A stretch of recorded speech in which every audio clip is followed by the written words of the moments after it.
দর্শক, মার্কিন দূতাবাসের কয়েকজন কর্মকর্তা আজকে বিএনপির সিনিয়র নেতৃবৃন্দের সঙ্গে বৈঠক করেছেন এবং আমার মনে হয় যে ৭ই জানুয়ারির ডামি নির্বাচনের পরে সম্ভবত এই প্রথম মার্কিন দূতাবাসের কয়েকজন কর্মকর্তা বিএনপির সিনিয়র নেতৃবৃন্দের সঙ্গে বৈঠক আমাদের আর কি গজব, গজব তো ওদের বেশি।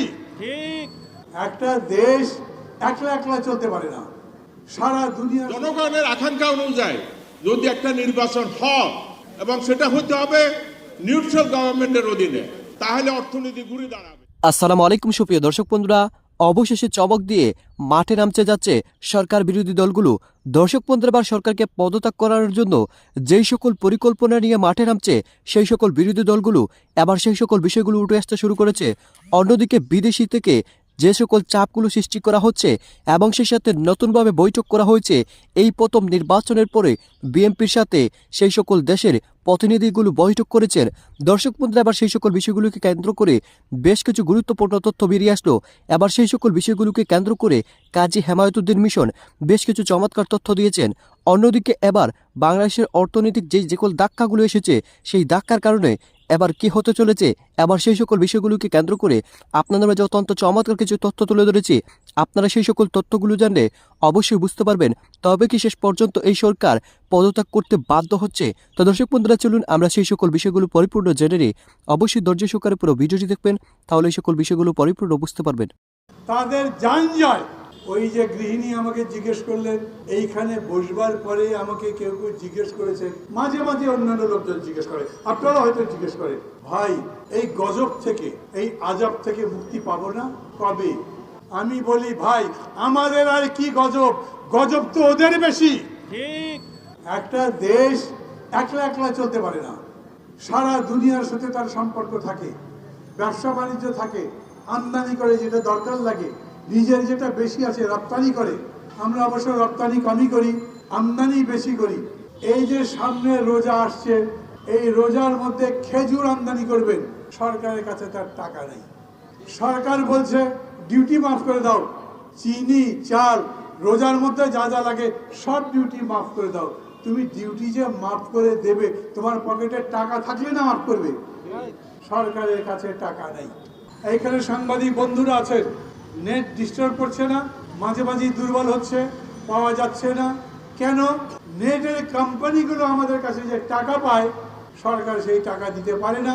কোম্পানি বলছে টাকা দাও, আমি তোমার নেটের পরিমাণ কমিয়ে দিলাম, ঠিক সময় মতো যদি টাকা না দাও নেট বন্ধ করে দেবো। দেশ কি চলছে? দেশের মানুষ কি চলছে? এই যে এতগুলো আমি দেখছি রিক্সা চালক ভাইরা দাঁড়িয়ে আছেন, এই আমদানি করবার জন্যে বাংলাদেশি টাকা দিলে হয় না, টাকা দিতে হয় ডলারে। এই জন্যে বলে দেশে যথেষ্ট পরিমাণে মজুদ যদি না থাকে ডলারের মানে রিজার্ভ, তাইলে দেশের বড় গজব।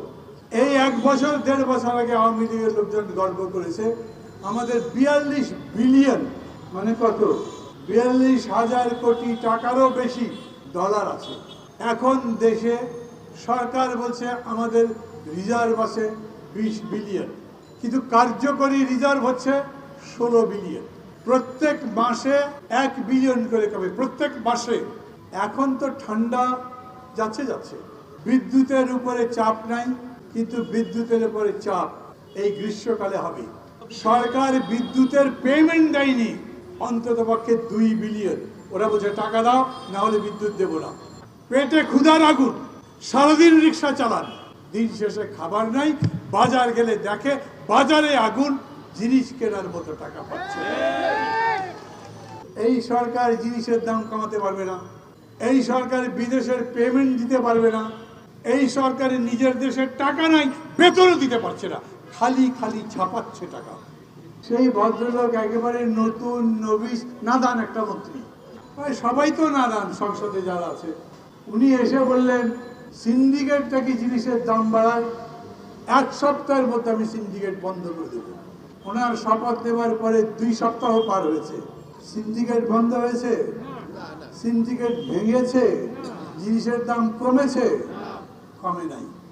দর্শক, মার্কিন দূতাবাসের কয়েকজন কর্মকর্তা আজকে বিএনপির সিনিয়র নেতৃবৃন্দের সঙ্গে বৈঠক করেছেন এবং আমার মনে হয় যে ৭ই জানুয়ারির ডামি নির্বাচনের পরে সম্ভবত এই প্রথম মার্কিন দূতাবাসের কয়েকজন কর্মকর্তা বিএনপির সিনিয়র নেতৃবৃন্দের সঙ্গে বৈঠক করেছেন। আমি একটু খবরটা পড়ে শুনে তারপর আমি আমার বিশ্লেষণ করব। আর টিভির একটি খবর, ফের বিএনপি নেতাদের সঙ্গে মার্কিন দূতাবাসের কর্মকর্তাদের বৈঠক। সমসাময়িক রাজনীতি নিয়ে ফের বিএনপি নেতাদের সঙ্গে বৈঠক করেছেন ঢাকাস্থ মার্কিন দূতাবাসের ফার্স্ট সেক্রেটারি ম্যাথিউ বে। বৃহস্পতিবার 1 ফেব্রুয়ারি দুপুরে রাজধানীর হোটেল ইন্টারকন্টিনেন্টালে এই বৈঠক করেন তারা। ঘণ্টাব্যাপী এই বৈঠকে অংশ নেওয়া বিএনপি নেতাদের মধ্যে ছিলেন দলের স্থায়ী কমিটির সদস্য গয়েশ্বর চন্দ্র রায়, ভাইস চেয়ারম্যান নিতাই রায় চৌধুরী এবং ঢাকা জেলা বিএনপি সাধারণ সম্পাদক নিপুণ রায় চৌধুরী। বৈঠকের বিষয়টি নিশ্চিত করে নিপুণ রায় চৌধুরী বলেন যে মার্কিন দূতাবাসের আমন্ত্রণে সেখানে যান তারা। সৌজন্য সাক্ষাৎ ছাড়া সমসাময়িক রাজনীতি নিয়েও আলোচনা হয়েছে, এর বেশি কিছু বলতে অনীহা প্রকাশ করেন নিপুণ রায় চৌধুরী। দর্শক, এই হচ্ছে খবর। এবং আমরা গতকালকেই আরেকটি অনুষ্ঠানে দেখেছি পিটার হাস বলেছেন যে তিনি বাংলাদেশের জনগণের পাশে থাকবেন। আমেরিকা বাংলাদেশের জনগণের গণতন্ত্র, ভোটাধিকার, মানবাধিকারের জন্য সংগ্রাম করে যাবে। এটি ছিল সম্ভবত আমেরিকান ইন্টারন্যাশনাল ইউনিভার্সিটির একটা অনুষ্ঠান। সেখানে প্রধান অতিথি ছিলেন পিটার হাস এবং বিশেষ অতিথি ছিলেন সালমান এফ রহমান। এবং সালমান এফ রহমানের সামনেই কিন্তু পিটার হাস এই কথাগুলো বলেন। পিটার হাস বলেন যে বাংলাদেশের জনগণের গণতন্ত্র, মানবাধিকার, ভোটাধিকার নিশ্চিতে তার সরকার কাজ করে যাবে, মানে আমেরিকান সরকার কাজ করে যাবে। সুতরাং আমরা একটা জিনিস বুঝতে পারি যে আমেরিকা কিন্তু আসলে বাংলাদেশের জনগণকে ছেড়ে যায়নি। বাংলাদেশের জনগণের যে আশা আকাঙ্ক্ষা, একটা গণতান্ত্রিক পরিবেশ, একটা ভোটাধিকার, মানবাধিকার এবং জনগণের যে প্রতিফলনটা ঘটবে ভোটের মাধ্যমে, এটার জন্য কিন্তু মার্কিন যুক্তরাষ্ট্র কাজ করে যাবে। আমি অনেককেই বলতে শুনেছি যে মার্কিন যুক্তরাষ্ট্র থেমে গিয়েছে, আবার অনেকে বলেছেন যে মার্কিন যুক্তরাষ্ট্রকে ভারত ম্যানেজ করে ফেলেছে। হতে পারে, আবার নাও হতে পারে। অনেকে আবার বলেন যে ভারতের সঙ্গে আমেরিকার যেই 2+2 মিটিং হয়েছে, সেখানে ভারতের পররাষ্ট্রমন্ত্রী এস জয়শঙ্কর এবং স্বরাষ্ট্রমন্ত্রী রাজনাথ সিং এর সঙ্গে বৈঠক হয়েছে, মার্কিন পররাষ্ট্রমন্ত্রী অ্যান্টনি ব্লিংকেন এবং নিরাপত্তা মন্ত্রী লয়েড অস্টিনের সঙ্গে। সেখানেই কিন্তু আমেরিকাকে ম্যানেজ করে ফেলেছে ভারত। এবং অনেকেই বলেন যে এই বাংলাদেশ বিষয়ে মার্কিন সিকিউরিটি ডিপার্টমেন্ট এবং স্টেট ডিপার্টমেন্টের মধ্যে একটা মতবিরোধ চলছে।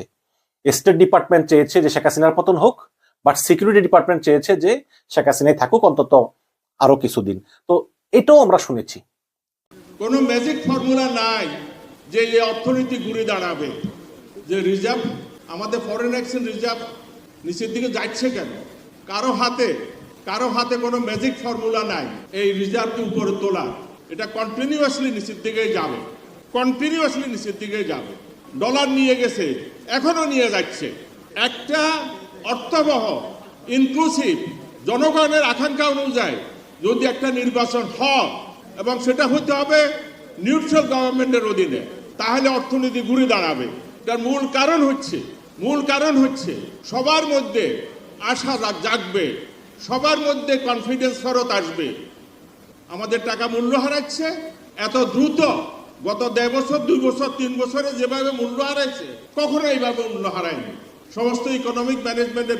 তো দর্শক বন্ধুরা, আপনারা হয়তো পুরো ভিডিওটি দেখে এবং এই সকল কথাবার্তাগুলো শুনে অবশ্যই বুঝতে পেরেছেন অবশেষে এই সরকারকে পদত্যাগ করানোর জন্য যেই সকল পরিকল্পনা নিয়ে মাঠে নামছে, এতেই বোঝা যাচ্ছে যে কোনো কিছু হতে যাচ্ছে।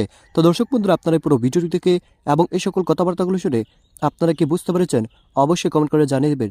তো দর্শক বন্ধুরা, ভালো থাকুন, সুস্থ থাকুন। আল্লাহ হাফিজ। আসসালামু আলাইকুম রহমতুল্লাহ।